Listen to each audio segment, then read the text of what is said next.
Hello, നമ്മൾ ഇന്ന് ചെയ്യാൻ പോകുന്നത് കക്കയിറച്ചി കൊണ്ടിട്ട് ഒരു വെറൈറ്റി ടേസ്റ്റാണ് കേട്ടോ. അപ്പോൾ നമ്മൾ എപ്പോഴും ചെയ്യുന്നതിൽ നിന്നും കുറച്ചുകൂടെ വ്യത്യസ്തമായിട്ടുള്ളത്.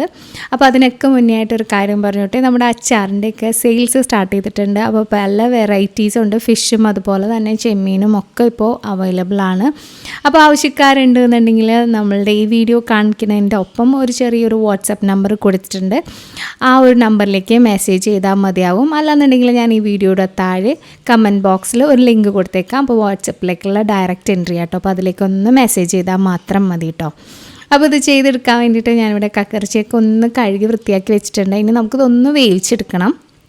അതിന് വേണ്ടിയിട്ട് 1/2 ടീസ്പൂൺ അളവിൽ മഞ്ഞൾപ്പൊടിയും 1/4 ടീസ്പൂൺ അളവിൽ മുളക് പൊടിയാണ് ഞാൻ ചേർക്കുന്നത്. അപ്പോൾ മുളക് പൊടിയൊക്കെ എരിവിനനുസരിച്ച് ചേർത്ത് കൊടുക്കുക. പിന്നെ ഇതിലേക്ക് ഞാൻ എക്സ്ട്രാ ചേർക്കുന്നത് ഒരു 1/4 ടീസ്പൂൺ അളവിൽ കുരുമുളകും കൂടിയാണ്. അപ്പോൾ ഇതിലേക്ക് നമുക്ക് കുരുമുളകും കൂടെ ഇട്ടിട്ട് അതിലേക്ക് ആവശ്യത്തിനുള്ള ഉപ്പും കൂടി ചേർത്തിട്ട് നന്നായിട്ടൊന്ന് യോജിപ്പിച്ച് കൊടുക്കാം. ഇനി നമുക്കൊരല്പം വെള്ളവും കൂടി ചേർത്തിട്ട് വേണം ഇതൊന്ന് വേവിച്ച് വെക്കാനായിട്ട്. അപ്പോൾ ഒരുപാട് വെള്ളമൊന്നും ചേർക്കണ്ട കേട്ടോ. ഏകദേശം ഒരു 1/4 കപ്പ് അളവിൽ മാത്രം വെള്ളം ചേർത്തെടുക്കുക. ഇനി കക്കയിറച്ചിയൊക്കെ നന്നായിട്ട് തിളച്ച് കഴിയുമ്പോൾ തന്നെ ഇതിൽ നിന്ന് അത്യാവശ്യം നല്ല രീതിയിൽ തന്നെ വെള്ളം കിട്ടും. അപ്പോൾ ഇതൊന്ന് അടുപ്പത്തേക്ക് വെച്ചിട്ടുണ്ട്. ഇനി നമുക്കിതൊന്ന് ഇടയ്ക്കൊന്ന് മിക്സ് ചെയ്ത് കൊടുത്തേക്കാം. ഒന്ന് മൂടി വെച്ചിട്ടൊക്കെ ഒന്ന് കുക്ക് ചെയ്തെടുക്കുക. ഇപ്പോൾ ഏകദേശം ഈ ഒരു പരുവത്തിൽ ഞാനൊന്ന് നന്നായിട്ടൊന്ന് മിക്സ് ചെയ്തിട്ട് ലോ ഫ്ലെയിമിലിട്ട് കുറച്ച് നേരം കൂടെ ഒന്ന് കുക്ക് ചെയ്തിട്ട് എടുത്ത് മാറ്റാണ്. അതേ പാനിൽ തന്നെയാണ് ബാക്കിയുള്ള പ്രോസസ്സും ചെയ്യുന്നത്. അപ്പോൾ കക്കയിറച്ചിയൊക്കെ ഞാൻ മാറ്റിയിട്ടുണ്ട്. ഇനി നമുക്ക് പാൻ ചൂടാക്കി അതിലേക്ക് ആവശ്യത്തിന് വെളിച്ചെണ്ണ ഒഴിച്ചു കൊടുക്കാം. ഇനി ഞാനിതിലേക്ക് 1 കപ്പ് അളവിൽ ചെറിയുള്ളിയാണ് കേട്ടോ ചേർത്ത് കൊടുക്കുന്നത്. അപ്പോൾ ചെറിയുള്ളിയിലാണ് ഞാനിത് ചെയ്തെടുക്കുന്നത്. അതായിരിക്കും കുറച്ചുകൂടെ നല്ലൊരു ടേസ്റ്റ് കിട്ടുക. അപ്പോൾ ഉള്ളിയൊക്കെ ഒന്ന് പാതി വഴണ്ടിട്ട് വരട്ടെ. ആ ഒരു സമയത്തേക്ക് നമുക്കതിലേക്ക് ഒരു 2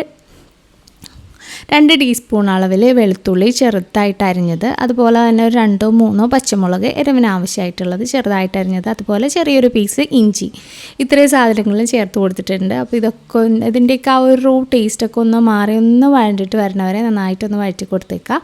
കുറച്ച് കറിവേപ്പിലയോട് ചേർത്ത് കൊടുക്കുന്നുണ്ട്. ഇനി നമ്മളിതൊന്ന് ഉള്ളിയൊക്കെ ഒരു ചെറിയൊരു ലൈറ്റ് ബ്രൗൺ ഷെയ്ഡിലേക്ക് ആയി തുടങ്ങുന്നിടം വരെ നന്നായിട്ടൊന്ന് വഴറ്റിയെടുക്കുക.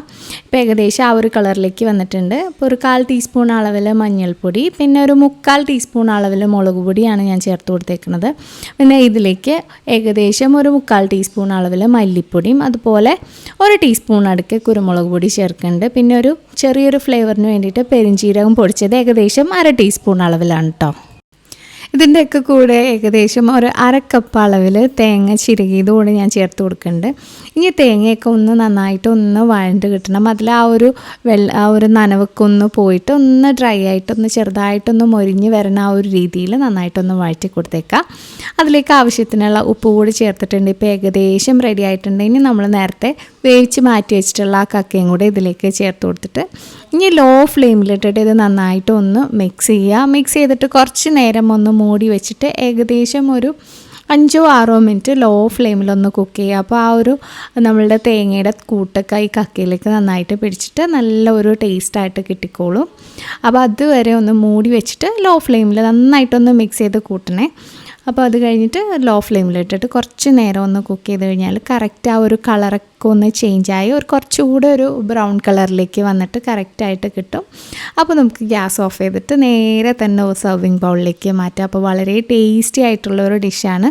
അപ്പോൾ ഇനി കക്കയൊക്കെ കിട്ടുമ്പോൾ തീർച്ചയായിട്ടും ഈ ഒരു റെസിപ്പി ഒന്ന് ട്രൈ ചെയ്ത് നോക്കുക. ട്രൈ ചെയ്ത് നോക്കിയിട്ട് ഫീഡ്ബാക്ക് അറിയിക്കണം കേട്ടോ. അതുപോലെ തന്നെ ആദ്യമായിട്ട് കാണുന്നവരാണെന്നുണ്ടെങ്കിൽ നമ്മുടെ ഈ പേജ് ഒന്ന് ലൈക്ക് ചെയ്തിട്ട് ഫോളോ ചെയ്തേക്കാം. ഈ റെസിപ്പി നിങ്ങൾക്ക് ഇഷ്ടമായിട്ടുണ്ടെങ്കിൽ നിങ്ങളുടെ ഫ്രണ്ട്സിനും ഫാമിലി മെമ്പേഴ്സിനും ഒക്കെ ഒന്ന് ഷെയർ ചെയ്ത് കൊടുത്തേക്കാം. അപ്പോൾ വീണ്ടും ഇതുപോലെ മറ്റൊരു വീഡിയോ ആയിട്ട് ഇനിയും കാണുന്നവരെ stay safe, take care, by.